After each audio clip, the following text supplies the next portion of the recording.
ಸ್ನೇಹಿತರೆ ನಮಸ್ಕಾರ. S R classes YouTube ಚಾನಲ್ಗೆ ಸ್ವಾಗತ. ಸ್ನೇಹಿತರೆ, HSTR GPSTRಗಾಗಿ PUC ಪಠ್ಯಕ್ರಮ ಆಧಾರಿತ ಮೊದಲ ವಾರದ ಟಾರ್ಗೆಟ್ ಅನ್ನ ಕೊಡೋಣ. ಕೊಡೋಕಿನ ಮುಂಚೆ ಸ್ವಲ್ಪ ಒಂದೆರಡು ವಿಷಯಗಳನ್ನ ಡಿಸ್ಕಷನ್ ಮಾಡ್ತಾ ಹೋಗ್ತೀನಿ. ನೋಟಿಫಿಕೇಶನ್ ಕುರಿತಾಗಿ ನಿಮ್ಮ ಮನಸ್ಥಿತಿ ಏನಂತೇಳಿ ನನಗೆ ಗೊತ್ತಾಗುತ್ತೆ. ಯಾಕಂತಂದ್ರೆ ಪದೇ ಪದೇ ನೋಟಿಫಿಕೇಶನ್ ಡಿಲೇ ಆಗ್ತಾ ಹೋಗೋದ್ರಿಂದ ಓದೋದ್ರ ಕಡೆ ಗಮನ ಕೊಡೋಕ್ಕಾಗಲ್ಲ. ಓದಿರೋದು ಕೂಡ ಮರ್ತೋಗೋ ಪರಿಸ್ಥಿತಿಯಲ್ಲಿ ಇದ್ದಾರೆ ಬಹಳಷ್ಟು ಜನ. ಸೊ ಇದ್ರ ಮಧ್ಯೆ ಆ ಒಂದು ಆತ್ಮವಿಶ್ವಾಸವನ್ನ ಕಳ್ಕೊಳ್ದೆ ಸುಮಾರು ವರ್ಷಗಳಿಂದ ಏನು ಕನ್ಸನ್ನ ಕಟ್ಕೊಂಡು ಬಂದಿದೀವಲ್ಲ, ಅದನ್ನ ಯಾವುದೇ ಕಾರಣಕ್ಕೂ ಬಿಟ್ಕೊಡಂಗಿಲ್ಲ. ಯಾಕಂತಂದ್ರೆ ನೀವಲ್ಲಿ ಸೋಲನ ಒಪ್ಕೊಳ್ಬಾರ್ದು. ನೋಟಿಫಿಕೇಶನ್ ಅಂದ್ರೆ ಯುದ್ಧರಂಗಕ್ಕೆ ಇಳಿಯೋಕಿನ ಮುಂಚೆನೆ ಸೋಲು ಒಪ್ಕೊಂಡ್ರೆ ಅದು ಹೇಡಿತನ ಅನ್ಸುತ್ತೆ. ಸೊ ಅದು ಸ್ವಲ್ಪ ಡಿಲೇ ಆಗ್ಬೋದು ಅಷ್ಟೇ. ಆ ಡಿಲೇ ಆಗುತ್ತೆ ಅನ್ನೋ ಒಂದು ಕಾರಣಕ್ಕೆ ನಮ್ಮ ಲೈಫ್ಗಳನ್ನ ಸ್ಪಾಯ್ಲ್ ಆಗಲ್ಲ. ಸೊ ಈ ಎಲ್ಲ ಕ್ರಿಟಿಕಲ್ ಪರಿಸ್ಥಿತಿಯಲ್ಲಿ ನಾವು ಸ್ಟ್ರಾಂಗ್ ಆಗಿರೋದೇ ಬಹುಶಃ ನಮ್ಮ ಲೈಫು ಸೆಕ್ಯೂರಿಟಿ ಅಂತೇಳಿ ನನ್ಗನ್ಸುತ್ತೆ. ಯಾಕಂತಂದ್ರೆ ಈಗೇನಾದ್ರೂ ನೋಟಿಫಿಕೇಶನ್ ಆಗಲ್ಲ ಅಂತೇಳಿ ಓದೋದನ್ನ ಬಿಟ್ಟಿವಂತಂದ್ರೆ ಮುಂದೆ ನಾವು ಅದನ್ನ ಓದ್ಬೇಕಂತ ಅನ್ಸಿದಾಗ ಆ ಎಲ್ಲಾ ವಿಷಯಗಳು ಹೊಸದ್ ಅನ್ಸ್ಬಿಡುತ್ತೆ. ಅಂದ್ರೆ ಸಾಕಷ್ಟು ಗ್ಯಾಪ್ ಆದ ನಂತರ ಏನಾಗುತ್ತೆ, ಓದಿರೋ ವಿಷಯನೇ ಹೊಸದಾಗಿ ಗೋಚರಿಸ್ತಾ ಹೋಗುತ್ತೆ. ಸೊ ಅವಾಗ ಪುನಃ ಮೊದಲಿಂದ ಓದೋದು ಕಷ್ಟ ಆಗುತ್ತೆ. ಸೊ ಹಾಗಾಗಿ ಓದೋದು ಸ್ಟಾಪ್ ಮಾಡೋದು ಬೇಡ ಅನ್ನೋ ಒಂದು ಕಾರಣಕ್ಕಾಗಿ ಕೆಲವೊಬ್ರು ರಿಕ್ವೆಸ್ಟ್ ಮಾಡಿದ್ದಾರೆ, ಸರ್ ಟಾರ್ಗೆಟ್ ಕೊಡಿ ಸರ್, ಆ ಒಂದು ಟಾರ್ಗೆಟ್ ಇಂದಾದ್ರೂ ಕೆಲವೊಂದು ಓದ್ಬೋದು ಅನ್ನೋ ಒಂದು ರಿಕ್ವೆಸ್ಟ್ ಇತ್ತು. ಸೊ ಆ ಒಂದು ಕಾರಣಕ್ಕೆ ನಾನು ಕೊಡ್ತಾ ಇದ್ದೀನಿ. ಯಾಕಂದ್ರೆ ಈ ಟಾರ್ಗೆಟ್ ಕೊಡೋದನ್ನ ಈಗಾಗಲೇ ನಾನು ಸ್ಟಾಪ್ ಮಾಡಿ ಬಹಳ ದಿನ ಆಗಿತ್ತು. ಬಟ್ ರಿಕ್ವೆಸ್ಟ್ ಮಾಡಿರೋದ್ರಿಂದ ಅದನ್ನ ಸ್ಟಾರ್ಟ್ ಮಾಡ್ತಾ ಇದ್ದೀನಿ. ಇನ್ನೊಂದು ಒಳ್ಳೆ ದಿನಗಳು ಏನಿರ್ತಾವಲ್ಲ, ಅದು ಸುಲಭವಾಗಿ ಯಾರಿಗೂ ಸಿಗಲ್ಲ. ಸೊ ಸಾಕಷ್ಟು ಸ್ಟ್ರಗಲ್, ಸಾಕಷ್ಟು ನೋವುಗಳು, ಸಾಕಷ್ಟು ಕಷ್ಟಗಳನ್ನ ಅನುಭವಿಸಿದ ನಂತರವೇ ಬಹುಶಃ ಒಳ್ಳೆ ದಿನಗಳಿಗೆ ಅರ್ಥ ಇರುತ್ತೆ.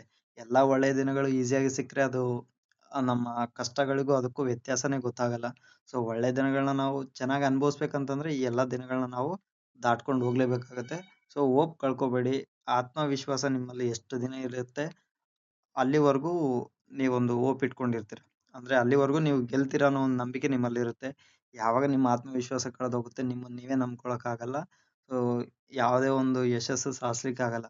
ಸೊ ಆ ಒಂದು ಕಾರಣದಿಂದ ದಯವಿಟ್ಟು ನೆಗೆಟಿವ್ ಆಗಿ ಥಿಂಕ್ ಮಾಡ್ಬೇಡ್ರಿ.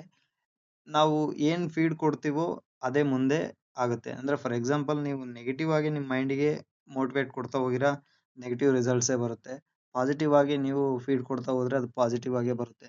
ಸೊ ಹಾಗಾಗಿ ಏನ್ ಕೊಡ್ಬೇಕು ಅನ್ನೋದನ್ನ ನಿರ್ಧಾರ ಮಾಡೋರು ನೀವು. ಬಟ್ ನಾನು ನಿಮ್ಮ ಕುಟುಂಬದ ಒಬ್ಬ ಸದಸ್ಯನಾಗಿ ಹೇಳ್ಬೋದು, ಅಥವಾ ನಿಮ್ಮ ಅಣ್ಣನೋ ತಮ್ಮನೋ ರೂಪದಲ್ಲಿ ನಾನು ಹೇಳ್ಬೋದು, ಹೋಪ್ ಕಳ್ಕೊಬೇಡ್ರಿ ಅಂತಂದು ಹೇಳ್ಬಲ್ಲೆ ಅಷ್ಟೇ. ಸೊ ಅದಕ್ಕೂ ಮೀರಿ ನೀವೇನ್ ಯೋಚನೆ ಮಾಡ್ತೀರಾ, ಏನ್ ಬ್ಯಾಡ್ ಕಾಮೆಂಟ್ಸ್ ಹಾಕ್ತೀರಾ, ಅದು ನಿಮ್ಗಳಿಗೆ ಬಿಟ್ಟಿರೋದು.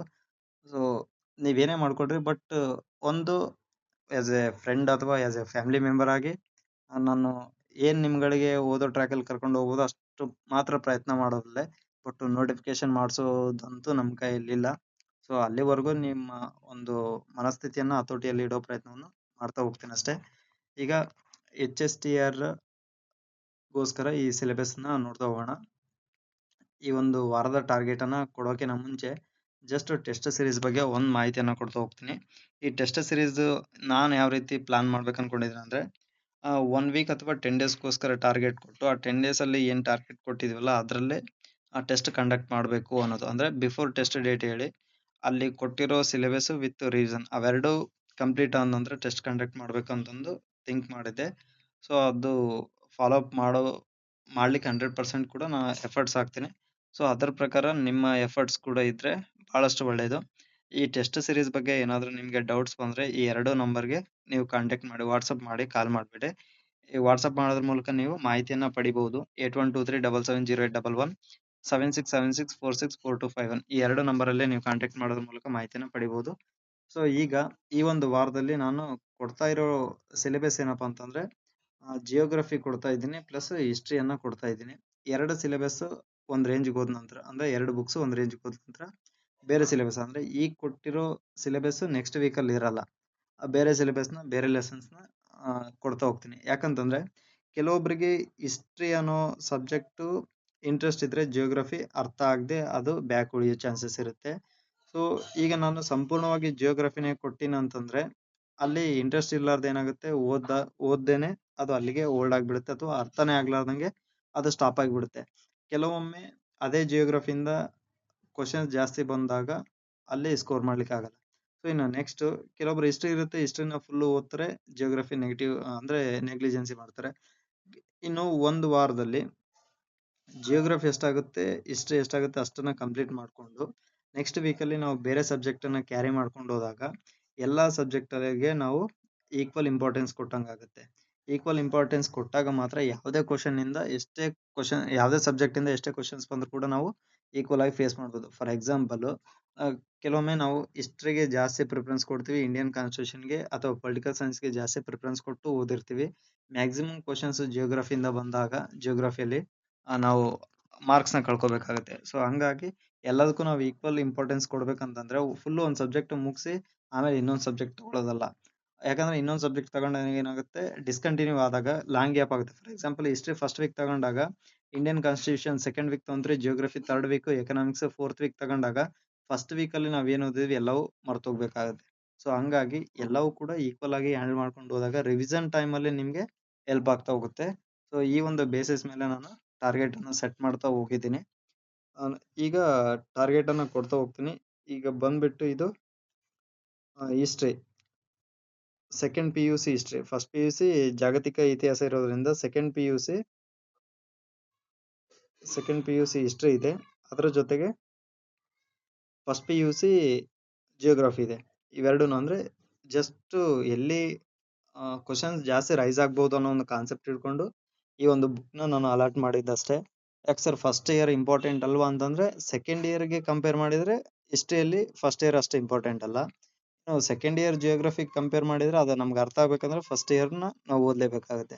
ಸೊ ಇವೆಲ್ಲ ಬೇಸಿಕ್ ಒಂದು ಅಂಶಗಳ ಆಧಾರದ ಮೇಲೆ ನಾನು ಈ ಟಾರ್ಗೆಟ್ ಅನ್ನು ಕೊಡ್ತಾ ಹೋಗ್ತಾ ಇದ್ದೀನಿ. ಈಗ ಟಾರ್ಗೆಟ್ ಅನ್ನ ಬರ್ಕೊಳ್ತಾ ಹೋಗಿ. ಈ ಟಾರ್ಗೆಟ್ ಬಂದ್ಬಿಟ್ಟು 22ನೇ ತಾರೀಕಿಂದ ಸ್ಟಾರ್ಟ್ ಆಗ್ತಾ ಬರುತ್ತೆ. ಇದು ನೀವು ವರ್ಕ್ ಮಾಡೋರು ಇರ್ಬೋದು ಅಥವಾ ಪರ್ಮನೆಂಟ್ ಆಗಿ ಯಾರು ಓದ್ತಾ ಇದ್ದೀರಾ ಅಂದ್ರೆ ಪ್ಯೂರ್ ಇದು ಸಂಪೂರ್ಣವಾಗಿ ಯಾರು ಸ್ಟಡೀಸ್ಗೆ ಇದ್ದೀರಾ ನೀವು ಹ್ಯಾಂಡಲ್ ಮಾಡ್ಕೋಬಹುದು. ಇದ್ರ ಜೊತೆಗೆ ಅಂದ್ರೆ ಪ್ಯೂರ್ಲಿ ಸ್ಟಡೀಸ್ಗೆ ಕುಂತವ್ರು ಇದ್ರ ಜೊತೆ ಬೇರೆ ಸಬ್ಜೆಕ್ಟ್ನ ಆ್ಯಡ್ ಮಾಡ್ಕೊಟ್ರೆ ಅಂದ್ರೆ ಇಂಡಿಯನ್ ಕಾನ್ಸ್ಟಿಟ್ಯೂಷನ್ ಆ್ಯಡ್ ಮಾಡ್ಕೊಳ್ಬೋದು. ಬಟ್ ಯಾರು ಗೆಸ್ಟ್ ಟೀಚರ್ ಆಗಿ ವರ್ಕ್ ಮಾಡ್ತಾ ಇದ್ದವರು ಇಷ್ಟನ್ನ ನೀವು ಕವರ್ ಮಾಡ್ಕೊಂಡ್ರೆ ನೋಟಿಫಿಕೇಶನ್ ಒಳಗೆ ಒಂದು ರೇಂಜ್ಗೆ ಕಂಪ್ಲೀಟ್ ಆಗ್ಬಹುದು. ಈಗ ಬರ್ಕೊಳ್ತಾ ಹೋಗಿ. ಈ ಟಾರ್ಗೆಟ್ ಬಂದ್ಬಿಟ್ಟು 22 ಇಂದ ಸ್ಟಾರ್ಟ್ ಆಗುತ್ತೆ. ನೀವು ನಾಳೆಯಿಂದ ಬೇಕಾದ್ರೆ ಸ್ಟಾರ್ಟ್ ಮಾಡ್ಬೋದು. ನಾಳೆಯಿಂದನೇ ನೀವು ಸ್ಟಾರ್ಟ್ ಮಾಡಿದ್ರೆ ಟೆಸ್ಟ್ಗೆ ನಿಮಗೆ ಟೈಮ್ ಸಿಗುತ್ತೆ ಅಂದ್ರೆ ರಿವಿಷನ್ ಮಾಡ್ಕೊಳ್ಳಿಕ್ಕೆ. ಇನ್ನು ಒಂದ್ ವೇಳೆ ಟೈಮ್ ಉಳಿತು ಅಂತಂದ್ರೆ ನೀವು ಬೇರೆ ಸಬ್ಜೆಕ್ಟ್ ಹ್ಯಾಂಡಲ್ ಮಾಡ್ಬೋದು, ಅಥವಾ ಕೆಳಗಡೆ ಬರುವಂತಂದ್ರೆ ನೆಕ್ಸ್ಟ್ 23, 24 ಬರೋ ಕಡೆ ಲೆಸನ್ಸ್ ಜಾಸ್ತಿ ಇದೆ ಅಂದ್ರೆ ದೊಡ್ಡವಿದಾವೆ, ಅದನ್ನ ನೀವು ಬಿಫೋರ್ ಕವರ್ ಮಾಡ್ಕೋಬಹುದು. ಬಟ್ ಯಾವುದೇ ಒಂದು ಬುಕ್ ಓದೋಕ್ಕಿಂತ ಮುಂಚೆ ಸ್ವಲ್ಪ ಈ ವಾರದಲ್ಲಿ ಏನು ಟಾರ್ಗೆಟ್ ಕೊಟ್ಟಿದ್ದೀನಲ್ಲ ಆ ಎಲ್ಲ ಟಾರ್ಗೆಟನ್ನು ಒಂದು ಸಲ ನೀವು ಬುಕ್ಕಲ್ಲಿ ನೋಡ್ರಿ, ಎಷ್ಟು ಪೇಜ್ ಇದಾವೆ, ಕಂಟೆಂಟ್ ಏನಿದೆ ಅದನ್ನು ನೋಡಿಕೊಂಡ್ರೆ ನಿಮಗೆ ಅರ್ಥ ಆಗ್ತಾ ಹೋಗುತ್ತೆ. ಸೊ ಫಸ್ಟ್ ಡೇ ಬರ್ಕೊಡ್ರಿ 22/2/26ನೇ ತಾರೀಕಂದು. ಮೊದಲಿಗೆ ಬಂದ್ಬಿಟ್ಟು ಫಸ್ಟ್ PUC ಜಿಯೋಗ್ರಫಿಯಲ್ಲಿ ಫಸ್ಟ್ ಲೆಸನ್ ಭೂಗೋಳಶಾಸ್ತ್ರ ಒಂದು ಅಧ್ಯಯನ. ಭೂಗೋಳಶಾಸ್ತ್ರ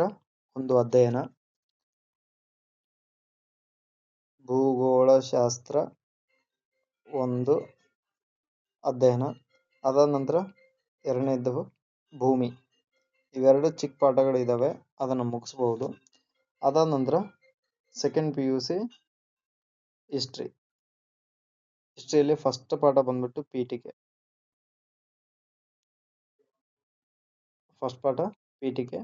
ಅದಾದ ನಂತರ ಶಿಲಾಯುಗ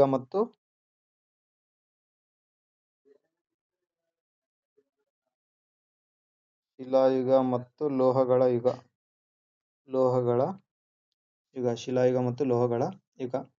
ಇದು 22ನೇ ತಾರೀಕು. ಸ್ವಲ್ಪ ಸ್ಪೀಡ್ ಬರ್ಕೊಳ್ರಿ. ನೆಕ್ಸ್ಟ್ 23ನೇ ತಾರೀಕು ಭೂಮಿಯ ಅಂತರಾಳ. ಜಿಯೋಗ್ರಫಿಯಲ್ಲಿ ಭೂಮಿಯ ಅಂತರಾಳ, ಅದರಲ್ಲಿ ಭೂಮಿಯ ರಚನೆ ಮತ್ತು ಸಂಯೋಜನೆ. ನೀವು ಸಬ್ ಪಾಯಿಂಟ್ಸ್ ಬರ್ಕೋಬಹುದು ಅಥವಾ ಬಿಡ್ಬೋದು. ಬಟ್ ನೆಕ್ಸ್ಟ್ ಬರೋ ಕಡೆ ಒಂದೇ ಪಾಠ 2 ಡೇಸ್ಗೆ ಕ್ಯಾರಿ ಆಗೋ ಚಾನ್ಸಸ್ ಇರುತ್ತೆ ಕೆಲವೊಂದು ಪಾಠ ದೊಡ್ಡದಿದ್ದಾಗ. ಸೊ ಅಲ್ಲಿ ಬೇಕಾಗುತ್ತೆ ಭೂಮಿಯ ರಚನೆ ಮತ್ತು ಸಂಯೋಜನೆ. ಅದಾದ ನಂತರ ಭೂಕಂಪಗಳು, ನೆಕ್ಸ್ಟ್ ಜ್ವಾಲಾಮುಖಿಗಳು, ಅದಾದ ನಂತರ ಶಿಲೆಗಳು ಮತ್ತು ಖನಿಜಗಳು. ನೆಕ್ಸ್ಟ್ ಅದಾದ ನಂತರ ಹಿಸ್ಟ್ರಿಯಲ್ಲಿ ಸಿಂಧು ನಾಗರಿಕತೆ. ನೆಕ್ಸ್ಟ್ 24ನೇ ತಾರೀಕು ಭೂರಚನಾ ಪ್ರಕ್ರಿಯೆ. ಅದಾದ ನಂತರ ಭೂರಚನಾ ಪ್ರಕ್ರಿಯೆ, ಶಿಥಿಲೀಕರಣ, ಭೂನಗ್ನೀಕರಣ ಕರ್ತೃಗಳು,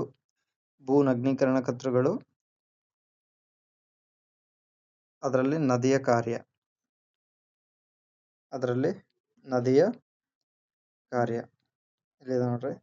4.3 ಭೂ ನಗ್ನೀಕರಣದ ಕರ್ತೃಗಳು ಮತ್ತು ನದಿಯ ಕಾರ್ಯ. ಅದಾದ ನಂತರ ಹಿಸ್ಟ್ರಿಯಲ್ಲಿ ಪ್ರಾಚೀನ ಯುಗ,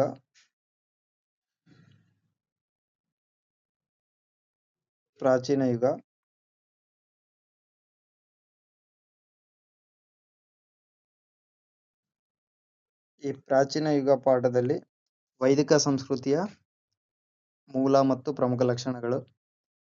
ಅದಾದ ನಂತರ ಹೊಸ ಧರ್ಮಗಳ ಉದಯ, ಅದರಲ್ಲಿ ಜೈನ ಮತ್ತು ಬೌದ್ಧ ಧರ್ಮ. ನೆಕ್ಸ್ಟ್ ಮೌರ್ಯರು, ಅದರಲ್ಲಿ ಚಂದ್ರಗುಪ್ತ ಮೌರ್ಯ, ಕೌಟಿಲ್ಯ ಮತ್ತು ಅಶೋಕನ ಕೊಡುಗೆಗಳು, ಅದೆಷ್ಟನ್ನು ನೋಡ್ಕೊಂಡ್ರೆ, ಜೊತೆಗೆ ಶಾತವಾಹನರು ಇಷ್ಟನ್ನ ನೋಡ್ಕೊಳ್ರಿ. ಬಟ್ ವರ್ಕ್ ಮಾಡ್ತಾ ಓದೋರಿಗೆ ಸ್ವಲ್ಪ ಡಿಫಿಕಲ್ಟ್ ಅನ್ಸುತ್ತೆ, ಬಟ್ ಟೈಮ್ ಮಾಡ್ಕೊಂಡ್ರೆ ಒಳ್ಳೆಯದು. ಟೈಮ್ ಮಾಡ್ಕೊಂಡು ನೀವು ಓದಬೇಕಾಗತ್ತೆ. ನೆಕ್ಸ್ಟ್ ಬಂದ್ಬಿಟ್ಟು 25ನೇ ತಾರೀಕು. ಬಟ್ ಕವರ್ ಆಗ್ಲಿಕ್ಕೆ ನಾನು ಟೈಮ್ ಕೊಡ್ತಾ ಇದ್ದೀನಿ. ಅಂದ್ರೆ ವೀಕಲ್ಲಿ 1 2 3 4 5 ಡೇಸ್ ಮಾತ್ರ ಸಿಲೆಬಸ್ ಕೊಟ್ಟು ಉಳಿದಿರೋ 2 ಡೇಸ್ ನೀವು ರಿವಿಷನ್ ಮಾಡ್ಕೊಳ್ಳಿಕ್ಕೆ ಟೈಮ್ ಸಿಗುತ್ತೆ, ಅಥವಾ ಪೆಂಡಿಂಗ್ ಇರೋದನ್ನ ಕವರ್ ಮಾಡ್ಕೊಳ್ಬಹುದು. ನೆಕ್ಸ್ಟ್ 3ನೇ ದಿನಕ್ಕೆ, ಅಂದ್ರೆ ಇದು ಟಾರ್ಗೆಟ್ ಮುಗ್ದಿರೋ 3ನೇ ದಿನಕ್ಕೆ ಟೆಸ್ಟ್ ಕಂಡಕ್ಟ್ ಆಗುತ್ತೆ. ಸೊ ಹಂಗಾಗಿ ನಿಮಗೆ ಟೈಮ್ ಸಿಗ್ಬಹುದು. ನೆಕ್ಸ್ಟ್ 25ನೇ ತಾರೀಕು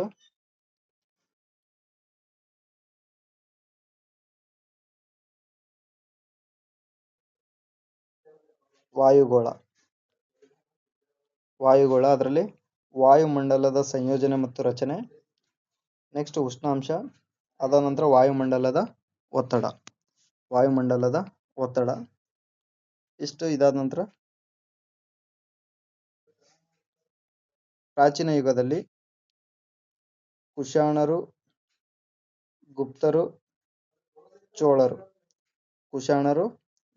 ಮತ್ತು ಚೋಳರು. ಇಲ್ಲಿವರೆಗೂ ಕುಶಾಣರು, ಗುಪ್ತರು ಮತ್ತು ಚೋಳರು, ಈ ಮೂರನ್ನ ಒಂದಿನದಲ್ಲೇ ಮುಗಿಸ್ಬೇಕಾಗತ್ತೆ. ಇಷ್ಟು 25ನೇ ತಾರೀಕು. ಅದಾದ ನಂತರ 26ನೇ ತಾರೀಕು. ಇನ್ನು ಈ ವಾರದ ಕೊನೆಯ ದಿನದ ಟಾರ್ಗೆಟ್. ಇದರಲ್ಲಿ ವಾಯುಗೋಳದಲ್ಲಿ ಉಳಿದಿರುವ ಅಂಶಗಳು ಅಂದ್ರೆ ಮಾರುತಗಳು, ಮಳೆ, ಹವಾಮಾನ ಮತ್ತು ವಾಯುಗುಣ. ಇವೆಲ್ಲ ಏನಿದೆಯಲ್ಲ, ಇದು ಸ್ವಲ್ಪ ಕಾನ್ಸೆಪ್ಟ್ ಬೇಸಲ್ಲಿ ಇರುತ್ತೆ. ಅದನ್ನ ಅರ್ಥ ಮಾಡ್ಕೊಂಡು ಓದ್ಬೇಕಾಗತ್ತೆ. ಜಸ್ಟ್ ಸುಮ್ಮನೆ ಕಂಠಪಾಠ ಮಾಡ್ಬಿಡ್ರಿ. ಅಲ್ಲಿ ಏನಿದೆ ಆ ಕಾನ್ಸೆಪ್ಟ್ನ ಅರ್ಥ ಮಾಡ್ಕೊಳ್ಳೋ ಪ್ರಯತ್ನವನ್ನ ಮಾಡ್ತಾ ಹೋಗಿ. ಹಂಗೇನಾದ್ರೂ ಅರ್ಥ ಆಗಿಲ್ಲ ಅಂತಂದ್ರೆ ಟೆಸ್ಟ್ಗೆ ಸಪ್ರೇಟ್ ಗ್ರೂಪ್ ಇರುತ್ತೆ. ಆ ಗ್ರೂಪ್ ಅಲ್ಲಿ ಯಾವ ಕಾನ್ಸೆಪ್ಟ್ ಅರ್ಥ ಆಗಿಲ್ಲ ಅಂತಂದು ಹೇಳಿದ್ರೆ ಅದ್ರ ಬಗ್ಗೆ ಡಿಸ್ಕಷನ್ ಮಾಡೋ ಪ್ರಯತ್ನವನ್ನ ಮಾಡ್ತೀವಿ ಫ್ರೀ ಇದ್ದಾಗ. ನೆಕ್ಸ್ಟ್ ಅದಾದ ನಂತರ ಹಿಸ್ಟ್ರಿಯಲ್ಲಿ ಉಳಿದ ಪಾಠ ವರ್ಧನರು, ರಾಷ್ಟ್ರಕೂಟರು, ನಂತರದ ಚಾಲುಕ್ಯರು. ಇಷ್ಟನ್ನ ಓದ್ಬೇಕಾಗತ್ತೆ. ಇದಿಷ್ಟು ಕಂಪ್ಲೀಟ್ ಮಾಡ್ಕೊಂಡ್ರೆ ನಿಮ್ಗೆ ಒಂದು 50%, 2 ಸಬ್ಜೆಕ್ಟ್ ಅಲ್ಲಿ 50% ಒಂದು 5 ಡೇಸ್ ಅಲ್ಲೇ ಮುಗಿಯುತ್ತೆ. ಸೊ ಇಷ್ಟು ಆದ ನಂತರ ಬೇರೆ ಸಬ್ಜೆಕ್ಟ್ ಯಾವ್ದನ್ನ ಆ್ಯಡ್ ಮಾಡ್ಕೊಳ್ತೀವಿ ಅನ್ನೋದನ್ನ ನಾವು ಮುಂದೆ ಡಿಸೈಡ್ ಮಾಡ್ಕೊಂಡು ಎಲ್ಲಿ ಕ್ವಶನ್ಸ್ ಬರ್ಬೋದು ಅನ್ನೋದ್ರ ಬಗ್ಗೆ ಡಿಸ್ಕಷನ್ ಮಾಡ್ಕೊಂಡು ನಾವು ನೋಡ್ತಾ ಹೋಗ್ತೀವಿ. ಇನ್ನು ಈ ಒಂದು ಇಷ್ಟು ಟಾಪಿಕ್ ಅಲ್ಲಿ ನಿಮ್ಗೆ ಟೆಸ್ಟ್ ಬಂದ್ಬಿಟ್ಟು ಟೆಸ್ಟ್ ಯಾವಾಗಿರುತ್ತೆ ಅಂತಂದ್ರೆ ಮಾರ್ಚ್ 1ಗೆ ಟೆಸ್ಟ್ ಇರುತ್ತೆ. ಈ ಟೆಸ್ಟ್ ಬಂದ್ಬಿಟ್ಟು ಇಷ್ಟು ಸಿಲೆಬಸ್ ಏನಿದೆಯಲ್ಲ, ಇಷ್ಟು ಸಿಲೆಬಸ್ ಅಲ್ಲಿ ಇರೋ ಅಂಶಗಳ ಆಧಾರಿತವಾಗಿ, ಅಂದ್ರೆ ಎಲ್ಲಿ ಮ್ಯಾಕ್ಸಿಮಮ್ ಇಂಪಾರ್ಟೆಂಟ್ ಇದೆ, ಎಲ್ಲಿಂದ ಕ್ವಶನ್ ರೈಸ್ ಆಗ್ಬಹುದು ಅನ್ನೋದ್ರ ಬಗ್ಗೆ ನೋಡ್ಕೊಂಡು ಕ್ವಶನ್ ಅನ್ನ ಕೊಡ್ತಾ ಹೋಗ್ತೀವಿ. ಸೊ ನಿಮಗೆ ಟೆಸ್ಟ್ ಬಗ್ಗೆ ಏನಾದರೂ ಮಾಹಿತಿ ಬೇಕಿದ್ರೆ ಇಲ್ಲಿ ನೀವು ಕಾಂಟ್ಯಾಕ್ಟ್ ಮಾಡ್ಬೋದು. ಅದಾದ ನಂತರ ಈ ಟಾರ್ಗೆಟನ್ನು ಟೆಸ್ಟ್ ಅಟೆಂಡ್ ಮಾಡೋರ್ಗಷ್ಟೇ ಕೊಡೋದಾ ಅಥವಾ ಎಲ್ರಿಗೂ ಕೊಡೋದಾ ಅದನ್ನು ಚರ್ಚೆ ಅಂದರೆ ಫೈನಲ್ ಮಾಡ್ಕೊತೀವಿ. ಸೊ ಯಾರಿಗೆ ಇಂಟ್ರೆಸ್ಟ್ ಇದೆ ಅವರು ನೀವು ಜಾಯ್ನ್ ಆಗ್ಬೋದು ಅಂತ ಹೇಳ್ತಾ ಇಲ್ಲಿಗೆ ಈ ಒಂದು ವಿಡಿಯೋನ ಮುಗಿಸ್ತಾ ಇದ್ದೀನಿ. ಯಾವುದೇ ಕಾರಣಕ್ಕೂ ಹೋಪ್ ಕಳ್ಕೊಬೇಡ್ರಿ, ಸ್ಟಡಿ ಮಾಡಿ. ಓಕೆ.